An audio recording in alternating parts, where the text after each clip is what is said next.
I started as a young boy with a dream in my heart, to be the next Indiana Jones or James Bond, men with adventure pouring out of their veins, who bathed in explosions and who knew no fear. And I'll get there, one adventure at a time.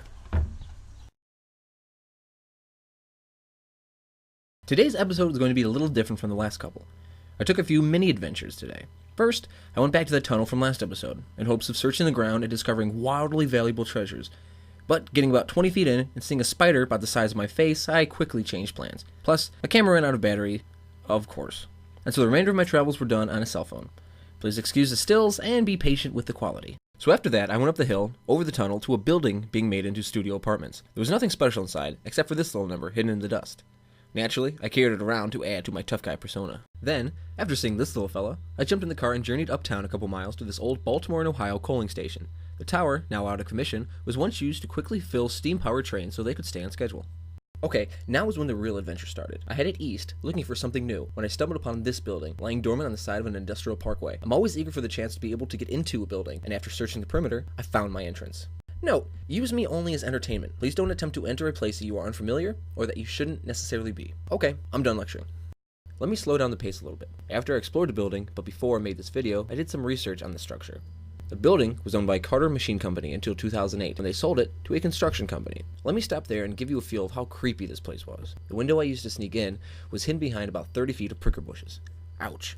I climbed through and down, which was particularly dangerous because the 3-foot window, 8 feet off the ground, wasn't the best escape route, should anything happen. The building was divided into multiple large rooms with 50-foot peaked ceilings. I was able to explore what I think were the two main rooms. The first, where I had entered, was divided into two halves. To the right, a shipping office, where I learned the company's previous name, and to the left, a couple bay doors. Both sections had completely open floor space and rotted, hole-ridden ceilings. The second large area gave me the creeps. It was set off from the other room by large, floor-to-ceiling, heavy cloth tarps that were draped over the entrance. Near their base, a wooden barricade was constructed. The creator clearly had every intention of keeping anyone out, or in.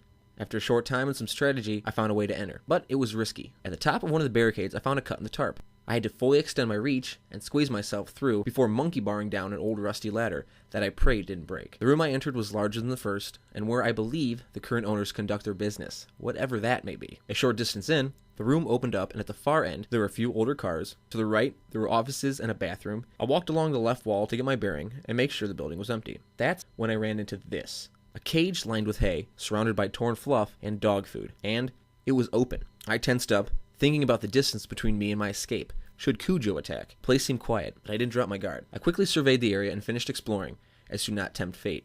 But I suddenly had a lot of questions about this place. Why was this room so barricaded? What was with this huge dog cage? If the building switched owners in 2008, why was the old name still hanging? Maybe it was abandoned, but that would explain why I found a purchase order for a forklift from only a couple months ago. I left that building curious that day. Maybe I'll go back. Or maybe a black SUV will roll up next to my door and wonder what business I had there.